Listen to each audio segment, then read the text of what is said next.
that this is a totally unprovoked, illegal, unjustified war of aggression by the United States and Israel over the people of Iran.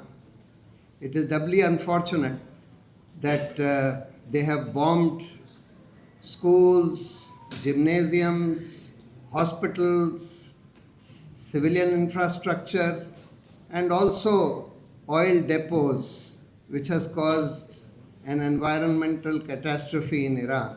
It's a shame that the Indian government, which was once a proud government of a proud country and stood by humanitarian principles and international law and was the first to recognize Palestine, today it's the chair of the BRICS countries, is today behaving in this manner. I am really ashamed to not let this happen again, and in that the leadership that will be provided by you and all well-meaning good people, I hope will take us out in our coming generations and children out of the darkness in which we find ourselves. We meet at a time when there is a horrendous destruction going on in Iran, in the Middle East in general, and now also in Israel. It is no doubt, there can be no doubt whatsoever that this is a totally unprovoked, illegal, unjustified war of aggression by the United States and Israel over the people of Iran. It is doubly unfortunate that they have bombed schools, gymnasiums, hospitals, civilian infrastructure, and also oil depots, which has caused an environmental catastrophe in Iran. The US and Israel have shown that they do not obey any kind of international law of any kind. And it is very unfortunate that the government of India has decided to stand with Israel and the US in this totally unjustified and unprovoked assault on Iran. It's even more unfortunate that the government of India gave the coordinates of an Iranian naval vessel which had come for joint exercises with India to the US military authorities, using which they torpedoed and sunk that vehicle, killing almost 100 sailors who were totally unarmed. And we are seeing that the government of India has completely surrendered to the US government. It is saying, when the US says that don't buy oil from Russia, we say okay. Then we have to beg. Once the Strait of Hormuz was shut down, they have to beg the United States for being allowed to buy oil from Russia.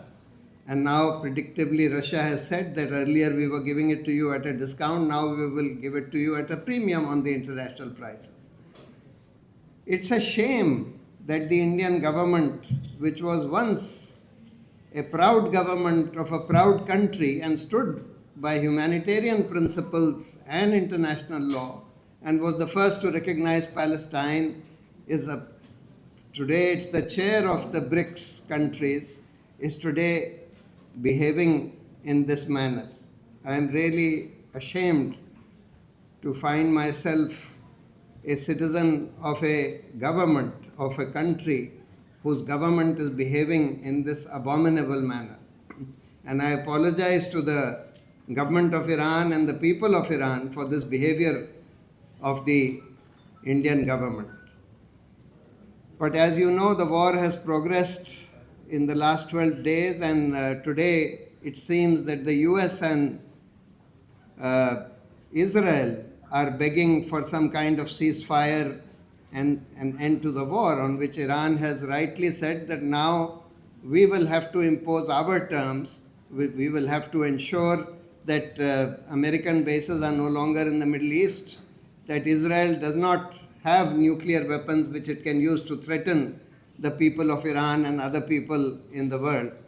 I think those are absolutely right conditions, and I hope that the war will resolve quickly, but it will resolve on the terms set by the Iranian people. I wish the Iranian people all success, and I again express my apologies for what the Indian government has. बिस्मिल्लाहिर्रहमानिर्रहीम। मोअज़्ज़िज़ ख़वातीन और हज़रात, धर्म और दीन से जुड़े हम लोगों के सारे मोअज़्ज़िज़ साहिबान, एम्बेसडर साहब, माज़रत चाहता हूँ, मैं फ़ारसी बालद नीस्ता। I've had the opportunity to convey my condolence, khiraji aqidat, on several occasions. You were very kind when we came with a delegation on behalf of my party.